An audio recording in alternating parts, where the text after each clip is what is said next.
Quarta parte do comentário da Parashá Kiteitzet, ano 5782. Agora vamos voltar aqui no versículo 12. Franjas fará para ti as porás nos quatro cantos da tua vestimenta com que te cobrires.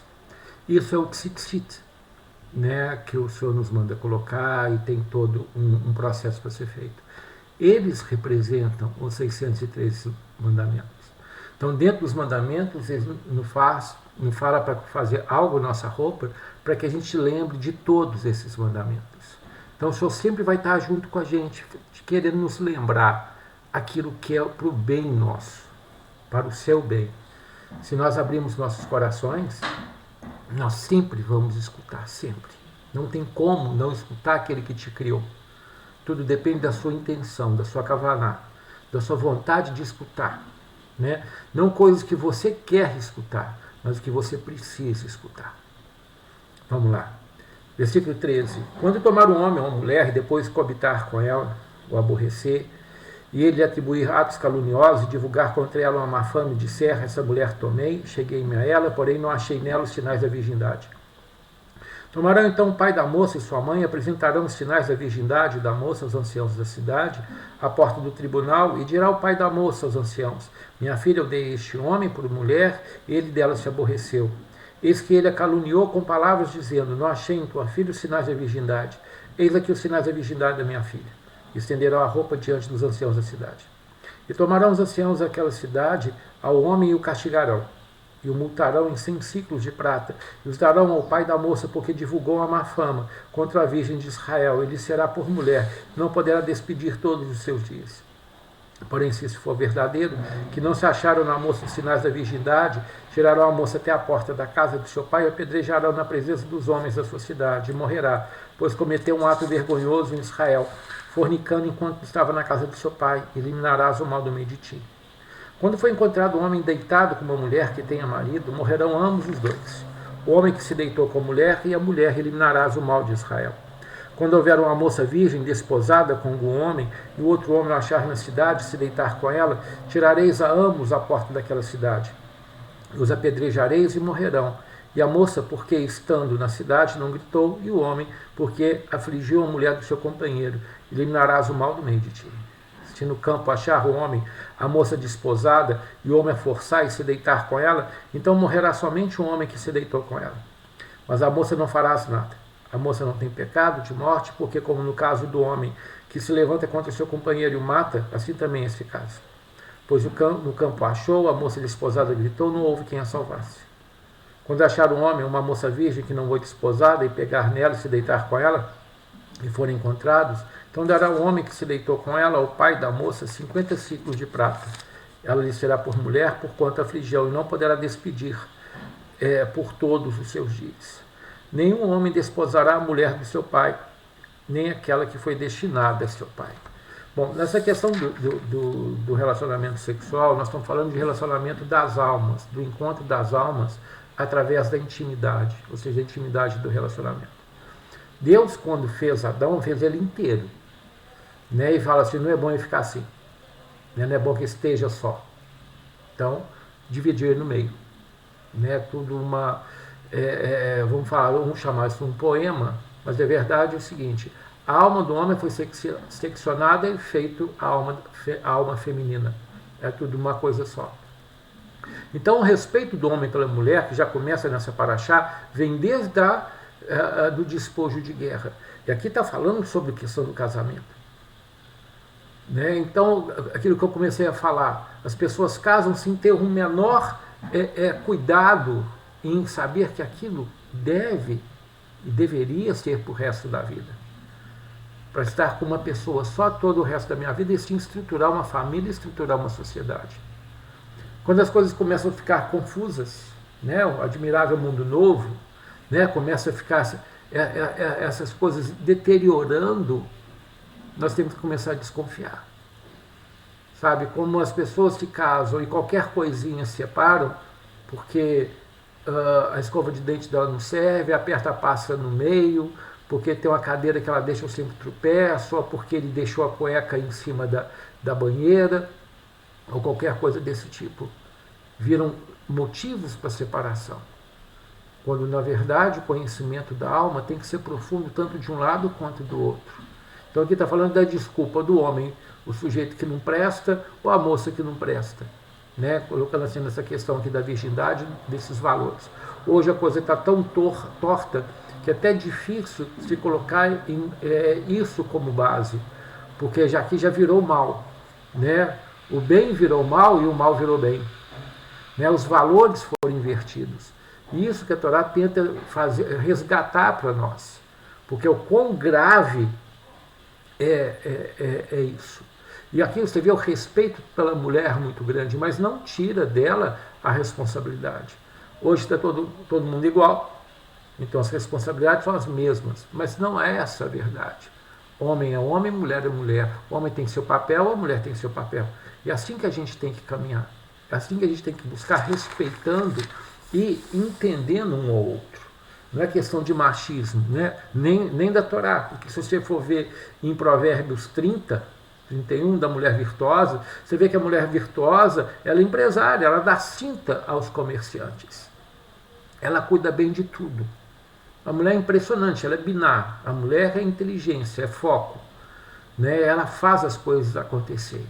Por isso que foi dado para ela o direito e o dom de ser mãe e de cuidar dos filhos. Quando o homem respeita o seu pai, ele vê a esposa dele, mesmo a viúva dele, como uma mãe. Então, essa perversão de costume que o Senhor já coloca aqui, o homem não desposará a mulher do seu pai, é para que não haja confusão nisso. O pai que casa com a mulher viúva, mesmo que ela seja nova, né, pode acontecer essas coisas, a posição dela é de mãe. Então nós temos que respeitar isso, respeitar a memória do pai. Versículo 2, capítulo 23. Não entrará aquele que tem testículos trilhados e cujo derrame de sêmen é deficiente na congregação do Eterno. Não entrará bastardo na congregação do Eterno, nem ainda a 10ª geração dele não entrará na congregação do Eterno. Não entrará nenhum amonita, nem moabita na congregação do Eterno. Os descendentes destes, nem na 10ª geração entrarão na congregação do Eterno eternamente. Pelo mau conselho que deram, e porque não vos receberam com pão e com água no caminho, quando saístes do Egito, porque alugou para ti Abilã, filho de Beor, de Petor, de Arã, Naharaíma, para te amaldiçoar. Não quis o Eterno teu Deus ouvir Abilã, e trocou o Eterno teu Deus a maldição por bênção para ti, porquanto o Eterno teu Deus te amou. Não procurarás a sua paz em seu bem, em todos os teus dias para sempre. Não abominarás o edomita, porque é teu irmão, e nem abominarás o egípcio, porque peregrino fosse em sua terra. Os filhos que lhe nascerem, na 3ª geração poderão entrar na congregação do Eterno. Olha, isso aqui é tremendo, é maravilhoso. Vamos começar pela essa última parte. Hoje as pessoas, eu vejo pessoas que querem se converter ao judaísmo e se bloqueiam. Porque estão acostumados com o cristianismo, que é só aceitar, levantar a mão, aceitar Jesus, você já é crente, já é salvo. O judaísmo não é assim. Né? Se você for no reformado, que é o mais liberal, é um ano de ensinamento, de caminhamento, para depois passar por uma bancada e você provar que realmente você quer fazer parte do povo de Israel. No ortodoxo, fora de Israel, é de 3 a 5 anos, dependendo. Dentro de Israel chega a 12 anos. Ou seja, a pessoa tem que provar mesmo. Agora a Torá fala 3 gerações. Por que isso? Porque você vai mostrar para Deus e para si mesmo. Você quer seguir seus caminhos e vai criar seu filho dessa forma. E vai criar tão bem o seu filho que ele vai ser criado dessa forma e vai criar o filho dele dessa forma. Aí você tem a 3ª geração e está comprovado. Né? Esse é um israelita de verdade. Então, pouco importa a questão se você é reconhecido como do povo de Israel ou não pela questão legal. O que interessa é que você queira cumprir os mandamentos de Deus, as mitzvot, né? Ter cada mitzvah como algo assim super importante, super amado no seu coração. Então, porque quando você vê isso, você perde aquele negócio. Eu não estou procurando simplesmente a carteirinha de membro da sinagoga, né? De ser considerado, eu sou judeu, né? Eu sou Israel. O que interessa é se você quer andar com Deus de Israel de verdade. E para isso você não precisa ser judeu, né? Não tem a menor necessidade de uma conversão para você ter o relacionamento com Deus eterno. Sabe? E é do seu coração cumprir os mandamentos, principalmente esses que vão falar que sejam aparentemente superficiais, né? Como alimentação e guarda de Shabat, porque são extremamente profundos. Mas o coração duro não quer entender. Então não adianta a gente falar demais da conta nisso.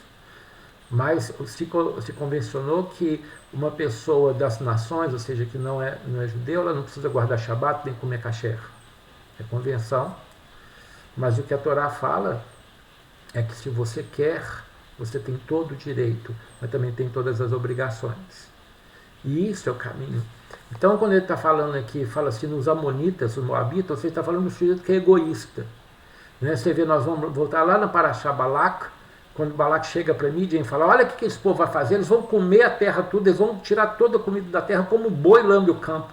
Ou seja, Moisés mandou falar para ele, eu não vou comer nada da sua terra, o que eu comer eu pago, a água que eu beber eu pago, eu só quero passar pela estrada do rei. E ele tentou amaldiçoar Israel, contratar Bilã para poder amaldiçoar Israel. Então, como que uma pessoa dessa pode entrar dentro do povo? Como que uma pessoa que vive com inveja, que vive falando mal da gente, vive desejando o nosso mal, de repente pode querer ser um Israel? Mesmo caso, o caso da pessoa que é o bastardo, ele não tem a noção de quem ele é, ele não sabe de onde ele veio, para quem ele é, para onde ele vai. Porque, se você for ver, Ruth, ela é moabita, e é a bisavó de Davi. Né? E quem vem de Davi? Né? O Machia. Então, o Machia é filho do moabita. Né? Nós temos outros casos de bastardos que são honrados. Então não é uma questão de nascimento, é uma questão de alma. E o Senhor sempre coloca esses mandamentos aqui para a gente poder despertar, para a gente poder acordar, para a gente poder falar assim, nossa, esse troço é muito sério. Né? Então, quando fala pessoa de testículo trilhado, aquela pessoa que não tem condição de reproduzir.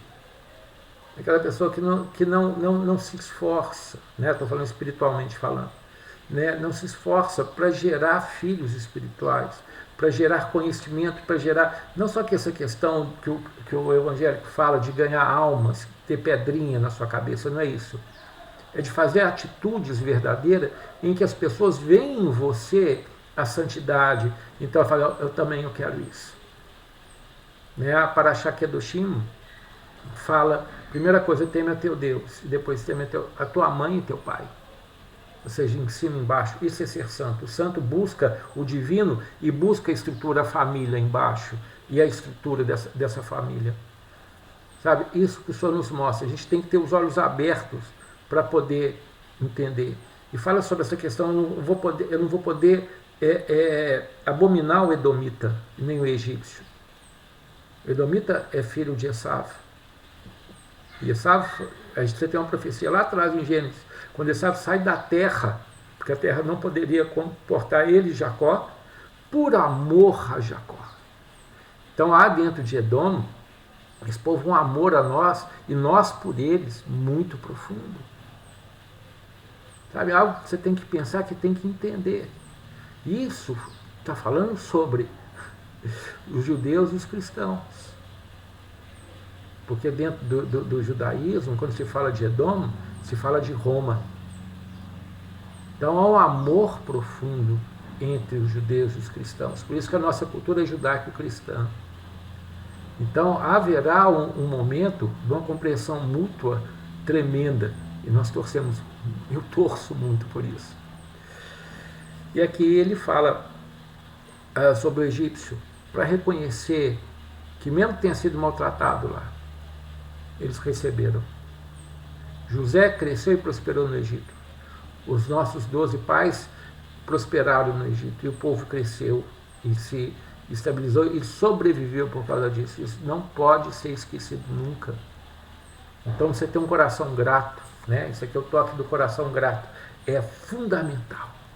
Não podemos esquecer nunca de quem nos fez bem, mesmo que possa ter sido feito mal de alguma forma depois. A gente continua na próxima.